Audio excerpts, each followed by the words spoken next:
अब देखो, अब नेक्स्ट हेडिंग दो।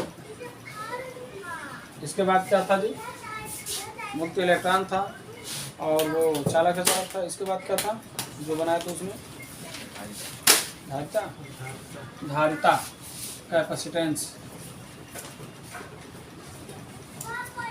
धारिता।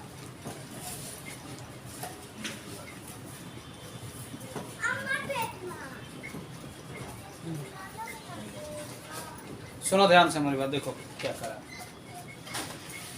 देखो धारिता शाब्दिक अर्थ है, शाब्दिक अर्थ इसका है। इससे ही पता चल जाएगा कि धारिता का मतलब क्या है। ठीक है, देखो धारिता क्या कह रहा है, धारिता, धारिता का अर्थ क्या है। जैसे मैथ में भी पढ़े होंगे, 6, 7, 8 में मैथ में पढ़े होंगे कि एक बाल्टी की धारिता 5 लीटर की है, 10 लीटर की है, ठीक है, 15 लीटर की बाल्टी है। इसका मतलब क्या हुआ कि बाल्टी में धारण करने की जो क्षमता है, यानी बाल्टी कितना जल ग्रहण कर सकता है, कितना लिक्विड ग्रहण कर सकता है, तो वो क्या होगा 15 लीटर, 12 लीटर, 10 लीटर। ठीक है, तो मतलब जितना वो धारण कर सकता है, जितना ग्रहण कर सकता है, ठीक है, अपने अंदर वाटर, उसको क्या कहते हैं, उसकी धारिता कहते हैं ना कि 15 लीटर की 15 लीटर की बाल्टी है, यानी बाल्टी की धारिता है 15 लीटर। पढ़े हो गए मैथ में कि मतलब कि एक टब है, टब 20 लीटर धारिता का है। टब कैसा है, 20 लीटर धारिता का है, ऐसा पढ़ते हो ना। ठीक है, इसका मतलब क्या कि उस टब में 20 लीटर पानी आ सकता है। ठीक है, यानी उस टब की धारिता क्या है, 20 लीटर की, यानी उसके अंदर पानी ग्रहण करने, पानी रखने की क्षमता कितनी है, 20 लीटर। ठीक है, तो धारिता का अर्थ है धारण करने की क्षमता, शाब्दिक अर्थ है। शाब्दिक अर्थ क्या है, धारण करने की क्षमता, मतलब कितना वो रख सकता है, कितना वो रख सकता है। जैसे मान लो हम लोग का पेट है, ठीक है, हम लोग भूख लगी है, अब कहते हैं लोग समूह को जल्दी भोजन बनाते हैं, तो कहते हैं कि कितना भूख हुआ वो हिसाब से खाना पड़ेगा, नहीं तो नुकसान होगा, कहते हैं लोग ना। ठीक है, तो 4 रोटी, 2 रोटी, 3 रोटी, जो भी हो, मतलब हमारे जितना भूख रहती है उसके हिसाब से हम लोग अपना क्या करते हैं, भोजन ग्रहण करते हैं। तो हमारी क्या उस समय की धारण करने की क्षमता, यानी हमारी उस समय की धारिता है। ठीक है, इसी तरह से धारिता यहाँ पर भी यही आता है। ठीक है, कि धारण करने की क्षमता। और चालक की धारिता, किसी चालक की धारिता क्या होगी। ठीक है, देखो जैसे मान लो कोई चालक हो, ठीक है, इस चालक का विभव मान लो पहले क्या है जी, 0 है। विभव मान लो क्या है, पहले 0 है। अच्छा विभव कुछ हो, ठीक है, लेकिन मान लो कम हो। ठीक है, तो इसको हम आवेश दें, क्या करें, आवेश दें, आवेश इस पर है। ठीक है, तो यह कितना आवेश ग्रहण कर सकता है, कितना आवेश ग्रहण कर सकता है, यानी कितना आवेश ये रख सकता है। इस मतलब कोई चालक जितना आवेश ग्रहण कर सकता है, उसके आवेश ग्रहण करने की क्षमता की माप ही क्या कहलाता है, धारिता। समझ में आया, किसी चालक के आवेश ग्रहण करने की क्षमता की माप ही क्या कहलाता है, धारिता। ठीक है, यानी शाब्दिक अर्थ इसको क्या होगा, तो धारण करने की क्षमता चालक के लिए है, तो आवेश धारण करने की क्षमता, यानी कितना आवेश धारण कर सकता है, यानी कितना आवेश रख सकता है। ठीक है, तो यह उसकी क्या हो जाएगी, धारिता। समझ में आया, कोई कंफ्यूजन। ठीक है, अब सुनो, अब देखो एक चीज और पढ़े हो गए, हम लोग विभव वाले चैप्टर में पढ़े हुए हैं कि जब किसी चालक को आवेश देते हैं तो चालक का विभव क्या करता जाता है जी, बढ़ता है। चालक का विभव क्या करता है, बढ़ता है। और विभव और धन आवेश हमेशा उच्च विभव से निम्न विभव की ओर प्रवाहित होता है, उच्च विभव से निम्न विभव की ओर चलता है। पढ़े हो ना। ठीक है, तो यहाँ पर देखो, तो अगर मान लो विभव 0 है, ठीक है, तो इसको आवेश दोगे तो फट से आवेश ग्रहण कर लेगा, क्या कर लेगा, आवेश ग्रहण कर लेगा। और जब आवेश ग्रहण करेगा तो इसका विभव 0 से बढ़ के कुछ हो जाएगा, 1 वोल्ट 2 वोल्ट जो भी हो, कुछ न कुछ बढ़ जाएगा। समझ में आया। ठीक है, और जैसे जैसे आवेश आप देते जाओगे इसका विभव क्या करता जाएगा, लगातार इंक्रीज होता रहेगा। मतलब विभव जैसे जैसे आप आवेश देते जाओगे, लगातार आवेश दे रहे हो तो लगातार इसका विभव क्या करता जाएगा, इंक्रीज होता जाएगा। ठीक है, और एक समय ऐसा आएगा ठीक है। एक समय ऐसा आएगा कि इसका विभव क्या हो जाएगा, उच्चतम पॉइंट पर हो जाएगा, मतलब उच्चतम वोल्टेज हो जाएगा, ठीक है। और उसके बाद ये आवेश लेना क्या कर देगा, बंद कर देगा। देखो वास्तव में होता क्या है, वास्तविकता ये है कि जैसे मान लो पहले विभव शून्य था, ठीक है, और मान लो आपको 10 कूलम आवेश देना था, ठीक है। तो आप क्या करेंगे, पहले आवेश देंगे, 1 कूलम 2 कूलम 3 कूलम, धीरे धीरे इस पर बढ़ता जाएगा जी, आवेश जाने में टाइम लगेगा ना, ठीक है। तो जब पहला आवेश जाएगा, ए बाबू यहाँ से जाओ जी, तुम लोग उधर खेलो, जाओ उधर खेलो, ठीक है। जब इस पर पहला आवेश दोगे, ठीक है, तो ये आवेश जाएगा और आवेश जाकर क्या हो जाएगा, इस पर चालक है तो बाहरी पृष्ठ पर एकदम संपूर्ण स्थिति फैल जाएगा अपना, ठीक है। और जब दूसरा आवेश जब मतलब इसमें का अन्य पार्ट, आवेश का अन्य भाग दोगे, ठीक है, तो यह आवेश क्या करेगा, इसको आने से प्रतिकर्षित करेगा। क्यों? क्योंकि मान लो यह धन है, या धन को दे रहा हो तो धन को प्रतिकर्षित करेगा ना। अगर मान लो ऋण ही आवेश दे दिए इसको, तो ऋण है, ऋण में कुछ भाग दिए और कुछ भाग अभी बाकी है इस पर जाने के लिए, ठीक है। तो जो भाग इस पर पहुंच गया वो ऋण को क्या करेगा, प्रतिकर्षित करेगा ना, चाहे धन हो चाहे ऋण हो, प्रतिकर्षित करेगा ना, ठीक है। तो देखो अन्य आवेश के पार्ट को, मतलब आवेश का कुछ भाग जब इस पर चला जाता है तो वह आवेश अन्य भाग को, मतलब आवेश के अन्य वैल्यू को क्या करता है, रोकता है इस पर आने से, ठीक है। क्या करो जी, कहाँ ध्यान, हाँ कहाँ है, चलो ठीक है, ध्यान सुन लो, बैठे हो तो देख लो, ठीक है जी। आवेश क्या करेगा, ये इसको प्रतिकर्षित करेगा, और जब प्रतिकर्षित करेगा तो आप क्या करेंगे, कार्य करेंगे, वाह कार्य करेंगे, ठीक है। कार्य करेंगे तो वह कार्य क्या होगा, इसका विभव बढ़ाएगा, क्योंकि कार्य और आवेश का अनुपात क्या कहलाता है, विभव, यानी इसका विभव लगातार क्या करता जाएगा, बढ़ता जाएगा, ठीक है। और मान लो एक स्थिति ऐसी आएगी कि अब ये आवेश लेना क्या कर देगा, बंद कर देगा, तो वही स्थिति क्या होगी, लास्ट क्षमता होगी कि उतना आवेश धारण कर लेगा, समझाया। अगर उसके बाद भी आवेश देना चाहते हो तो अब इसका विभव क्या करना पड़ेगा, कम करना पड़ेगा, क्योंकि जगह बनाओगे, विभव कम करोगे तभी नहीं धारण कर पाएगा, और ठीक है। यानी एक सीमा से ज़्यादा अगर आवेश इस पर धारण कराना चाहते हो, देना चाहते हो, तो आपको विभव कोई न कोई तरीका अपना के क्या करना पड़ेगा, विभव कम करना पड़ेगा। विभव कम करने के लिए क्या करो, इसके आसपास कोई अन्य चालक रख दो, चाहे कोई परावैद्युत माध्यम में डाल दो, तो इसका विभव कुछ क्या हो जाएगा, कम हो जाएगा। कम हो जाएगा तो फट से इस पर क्या करो, और आवेश चाहो तो चला सकते हो, तो दिक्कत, ठीक है। यानी देखो, यानी साधारण सी बात है कि धारिता का अर्थ है, किसी चालक की धारिता का अर्थ है कि चालक के आवेश ग्रहण करने की जो क्षमता है उसी को हम क्या कहते हैं, चालक की धारिता। क्या कहोगे, चालक की धारिता, ठीक। दूसरी चीज, प्रयोगों द्वारा यह पाया गया कि जब किसी चालक को आवेश देते हैं तो चालक का विभव क्या करता है, बढ़ता है, ये तो जानते हो, ठीक है। तो चालक को दिया गया आवेश, चालक को दिया गया आवेश, चालक में विभव वृद्धि, मान लो हम आवेश क्यों आवेश दिए तो इसका विभव बढ़ के भी हो गया, चाहे विभव में वृद्धि मान लो कितना हो गया, भी हो गया, ये ना, ठीक है। तो किसी चालक को दिया गया आवेश चालक में विभव वृद्धि के क्या होता है, समानुपाती होता है। क्या होता है, चालक में विभव वृद्धि के समानुपाती होता है।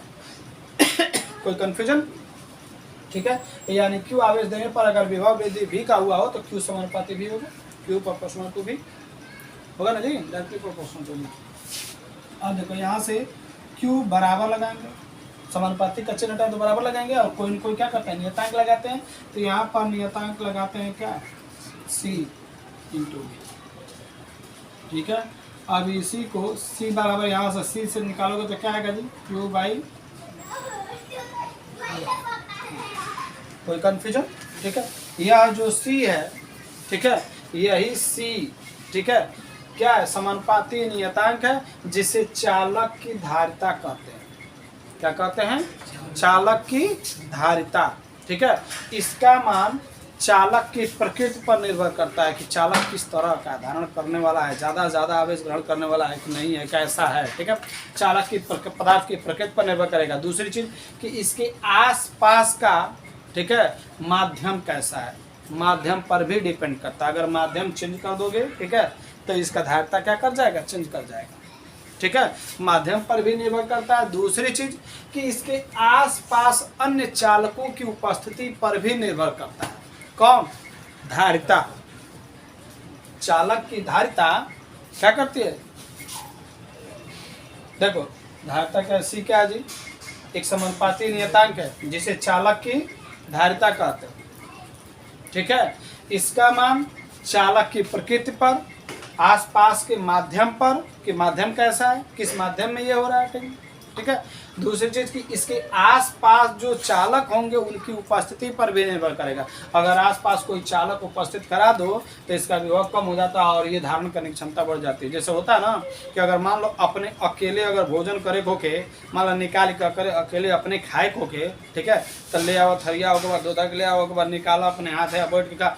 अकेले खाने में, ठीक है, तन 2 रोटी कम में हो जाए या चाहे थी हो जाए, नहीं मतलब उतना नहीं खा पाता आदमी। ठीक है, अब वही तन 2-4 लोग और बैठ जाते हैं, ठीक है, इस चालक के साथ 2-4 को चालक और उपस्थित हो जाएं, ठीक है, तो उस बीच में बैठ के खाने पर क्या होता है, सब हंसी मजाक करके खा रहे हो तो उसमें 2 रोटी अधिक खा जाते हैं, यानी धारण करने की क्षमता क्या कर जाती है, बढ़ जाती है। होता है ना, अकेले जब रहोगे तो उसमें क्या होगा, तनिक कम में खा पाओगे। ठीक है, अब वही आसपास अगर और चालक बढ़ा दोगे तो इसका विभव कम हो जाएगा। मतलब हम लोग जैसे कि समझ लो कि एक तरह से पता नहीं चलता कि पेट भर गया कि नहीं भर गया, क्योंकि दिमाग मतलब जो है सबके बीच रहता है।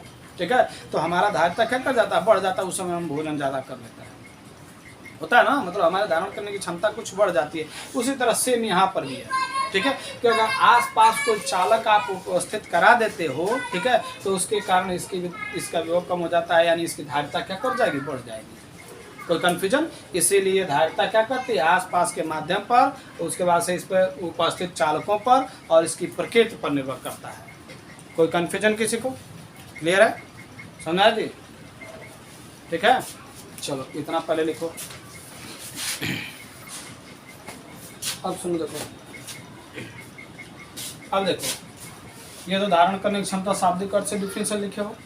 अब यहाँ से फिर डिफिनेशन, इस समीकरण के अनुसार डिफिनेशन क्या दे सकते हो धारिता का, कि किसी चालक को दिया गया आवेश, किसी चालक को दिया गया आवेश और चालक में विभव वृद्धि, हाई आवेश हो गया, हाई विभव वृद्धि हो गया, हाई बट्टे को क्या कहते हो, अनुपात ना। ठीक है, यानी चालक को दिया गया आवेश और चालक में विभव वृद्धि का अनुपात क्या कहलाता है, चालक की धारिता। ठीक है, मतलब इस समीकरण के अनुसार क्या कह सकते हो कि किसी चालक को दिए गए आवेश और चालक में विभव वृद्धि का अनुपात क्या कहलाता है, चालक की धारिता। कोई कंफ्यूजन? ठीक है, अब ऊपर वाला भी डिफिनेशन बोल सकते हो, ऊपर वाला डिफिनेशन से यही बना है। ठीक है, कि किसी चालक को दिया गया आवेश चालक में विभव वृद्धि के समानुपाती होता है। इससे तो ये फार्मूला बन गया। ठीक है, इस फार्मूले के अनुसार विभव का धारिता का एक और फार्मूला दे सकते हो, एक और डिफिनेशन दे सकते हो। ठीक है, तो नीचे लिखो, प्राप्त समीकरण के अनुसार। अब देखो, सुनो एक चीज देखो, क्यू क्या है, आवेश है ना, दिया गया आवेश है ना, तो यह कैसी राशि होगी जी, आवेश कैसा राशि होता है, आदेश क्या है, आप विभव भी कैसी राशि है, आदेश। तो ये दोनों मिलकर क्या दिया, सदिश दिया, सदिश दिया, आदेश ना। ठीक है, यानी धारिता कैसी राशि होगी, आदेश राशि, आदेश भौतिक राशि। कोई कंफ्यूजन? ठीक है, दूसरी चीज ऐसे भी समझ लो। ठीक है, एक तो यही सोचे, ऐसे भी समझो, धारिता मतलब ग्रहण करने की क्षमता, आवेश लेने की क्षमता। तो कौन दिशा देख के लेगा, तो डायरेक्शन से कोई मतलब रखेगा।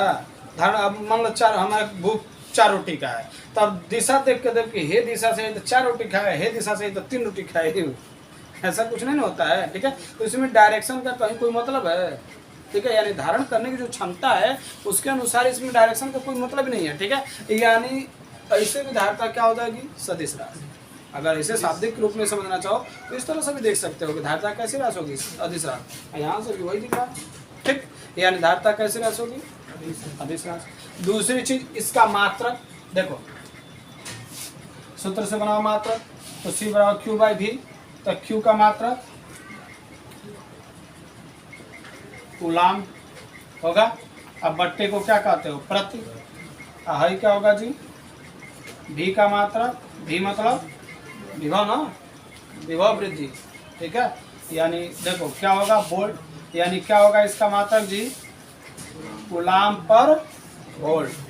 क्या होगा, कूलाम पर वोल्ट। अब कूलाम पर वोल्ट को ही हम लोग फैरड कहते हैं। कूलाम पर वोल्ट को क्या बोलते हैं?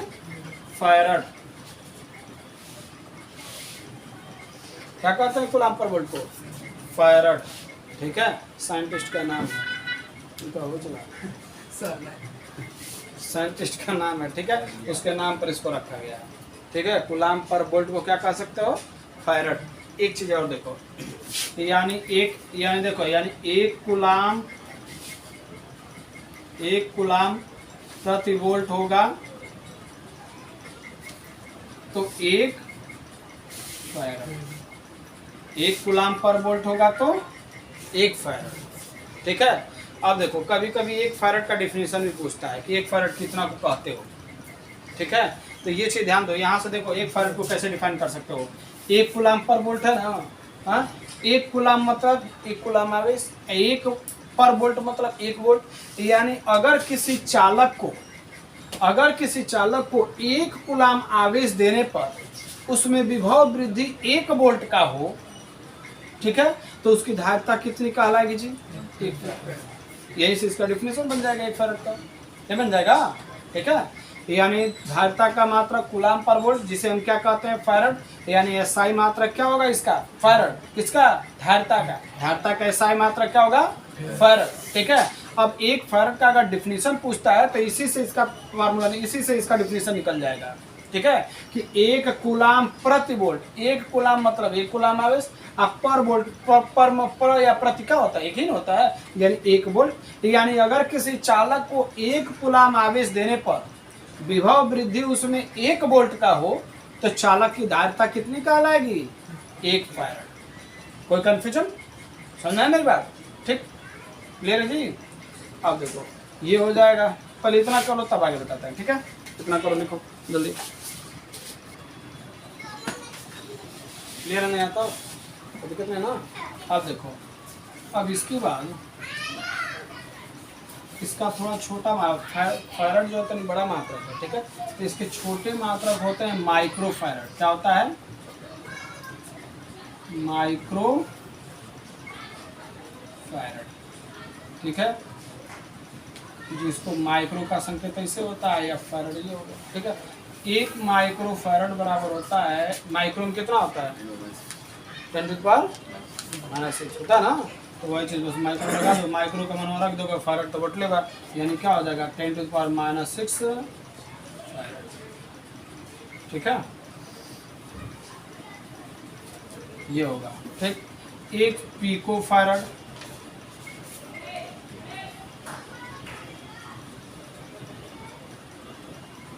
ठीक है, यानी PF 10⁻⁻1 पिको में कितना होता है जी?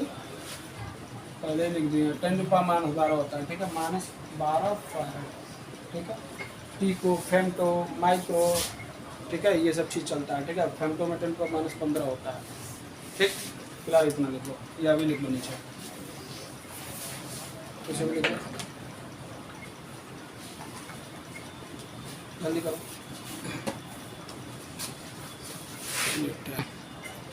फैरड कौन सा मात्रक है? एसआई मात्रक है। ठीक है, इसका एमकेएस मात्रक पूछता है, बीमा पूछता है। एमकेएस मात्रक को से बीमा निकल जाएगा। ठीक है, देखो क्या होता है इसका मात्रक?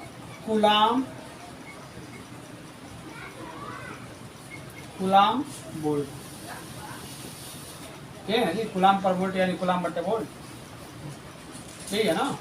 हाँ, इसी से तुम एमकेएस मात्रक बना दो। एमकेएस मात्रक पहला चैप्टर फर्स्ट ईयर का मात्रक बनाना, मात्रक प्रणाली में पढ़े हैं। क्या होता है?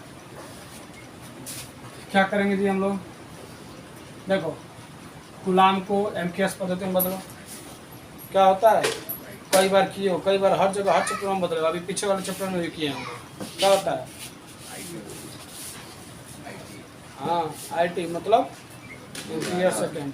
ठीक है, अरे देखो आई बराबर क्यू बाई टी पढ़े हो ना, तो यहाँ से क्यू निकालोगे तो आई टी आएगा। आई जैसा मात्रक निकालो, आई का मात्रक क्या होगा? एम्पियर। क्या होगा? एम्पियर। क्यू से कूलाम होता है, आई एम्पियर, टी सेकंड, ये ना, तो यानी एम्पियर सेकंड। यानी कूलाम का मात्रक, कूलाम को बदल दिए एमकेएस पद्धति में। एमकेएस पद्धति में ही ना होता है ये, समय का मात्रक सेकंड और धारा का मात्रक एम्पियर। ठीक है, अब बट्टे बोल्ट है। अब बोल्ट का देखो V बराबर पढ़े हुए हम लोग, V बराबर क्या पढ़े हैं, W/Q पढ़े हो, ठीक है। तो W का मात्रक क्या होता है जी, W में क्या क्या आएगा, F इंटू डी, बल गुणे विस्थापन कार्य है ना। I Q में क्या आएगा, I इंटू टी आएगा, जैसे मात्रक गुना I, फिर न्यूटन बन जाए, फिर F आ रहा है, F को फिर चेंज कर दो तो F बराबर M में होता है, F M में into D by I T बनेगा, ठीक है। तो यहाँ से मात्रक बना लो, M का मात्रक किलोग्राम, ये लिख दे डायरेक्ट, किलोग्राम क्या होगा, किलोग्राम। आई E क्या है, त्वरण है, तो त्वरण का मीटर बट्टा सेकेंड का स्क्वायर होता है ना, ठीक है। और डी क्या है, विस्थापन है ना, यानी क्या होगा, मीटर, ठीक है। अब देखो बट्टे में क्या है जी, इसके बट्टे में तो यही लिख लो, इसके साथ ही लिख दो, जो सेकंड का स्क्वायर है दो, ठीक है। आई इसके साथ इसमें क्या आएगा जी, आई का एम्पियर गुणे आई सेकंड स्क्वायर इसका है, ठीक है। एक और टी है इसमें भी, तो क्या हो जाएगा, सेकंड होगा ना, ठीक है। अब देखो ये नीचे वाला चला जाएगा, ऊपर जाएगा ना, ठीक है। देखो यानी क्या क्या मिल जाएगा जी, देखो ध्यान देना, एम्पियर आ सेकेंड स्क्वायर है, सेकेंड है, तो यानी सेकंड का क्यूब तो यही हो गया, तो अभी ऊपर जाएगा तो वो और सेकंड मिल जाएगा, ठीक है। यानी कितना हो जाएगा, सेकंड का पावर 4 बन जाएगा, सेकंड का पावर 4, ठीक है। एक चीज और देखो, एम्पियर, यार एम्पियर भी जाएगा ना, एम्पियर जाएगा तो एम्पियर एक है, एक और एम्पियर हो जाएगा, ये अभी एम्पियर, तो क्या हो जाएगा, एम्पियर का स्क्वायर बन जाएगा, ठीक है। अब देखो अब क्या होगा, बट्टे किलोग्राम, देखो मीटर दो बार है ना, तो मीटर का स्क्वायर बनेगा। यानी देखो इसको क्या लिख सकते हो जी,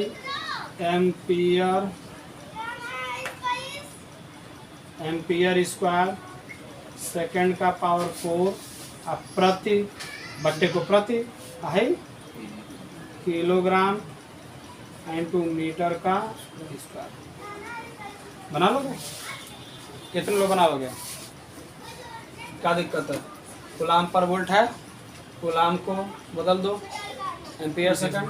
अब वोल्ट का क्या होता है, कितना होता है ना, देखो वोल्ट का ये होता है ना, मिला लेना आपने, वोल्ट वाले विभव वाले में चैप्टर में पढ़ा चुके हम, ठीक है। कितना होता है, इसको रखो। अब ये नीचे वाला क्या करेगा, ऊपर चला जाएगा, तो ये चीज मिलेगी, कोई कन्फ्यूजन, ठीक है। इतना यानी देखो इसी को संकेत में लिखोगे, देखो इसी का बीमा लिखना हो तो क्या करेंगे जी, अब एम्पियर का लिख दो, एम्पियर का बीमा, एम्पियर का क्या होता है जी, ए, इसका स्क्वायर है तो ए का स्क्वायर, और सेकंड टाइम है तो टाइम का पावर 4 हो जाएगा। अब बट्टे किलोग्राम का क्या होता है जी, बी में क्या होता है, यम, मास है ना, तो यम, ठीक है। आई मीटर का क्या है जी, अभी मार करो, यल क्या है, यल, तो यल आई इसका स्क्वायर है तो यल का स्क्वायर, ठीक है। अब इसी को लिख दो, यानी क्या हो जाएगा, एम्पियर का स्क्वायर, टी का पावर 4 और यम का पावर -1 और यल का पावर -2, ठीक है। अब इसको थोड़ा सा सजा के लिखना, सजा के ये लिखा जाता है कि यम यल टी एक रूप में लिखा जाता है, ठीक है ना। तो हमने ऐसे बता दिया, ठीक है। अब इसको ऐसे तरीके से लिख लो अपना, तो यम को पहले लिख दो, यम का पावर -1, यल का पावर -2, ठीक है, ए का पावर 2 और टी का पावर 4। ये हो गई इसकी बीमा, किसकी, धारिता, ठीक है। आधारिता का एमकेएस मात्रक ये चीज होगा, कोई कंफ्यूजन। तो एसआई मात्रक पूछता है, ठीक है, एसआई मात्रक, अनॉर्मल मात्रक तो कूलाम पर वोल्ट है, ठीक है। एसआई मात्रक पूछता है, एमकेएस मात्रक पूछता है, बीमा पूछता है, ठीक है। और इसके बाद सीजीएस मात्रक भी पूछता है, तो इसी को सीजीएस में कन्वर्ट कर देंगे, ठीक है। तो एम्पियर सीजीएस में क्या होता है जी, एम्पियर रहता है, सेकंड भी सेकंड ही रहता है, और किलोग्राम बस क्या बन जाता है, ग्राम, और मीटर क्या बन जाता है, सेंटीमीटर, तो बस वो रख हल कर देते तो उसका निकल जाएगा, सीजीएस में भी आ सकता है, ठीक है। तो मात्रक, जो लोग मात्रक प्रणाली पहला चैप्टर पढ़े हो, क्लियर है कि कर लोगे, कोई दिक्कत, इतना कितने लोग बना लोगे, बन जाएगा, हाँ। चलो लिखो, जो बोलना है लिखो।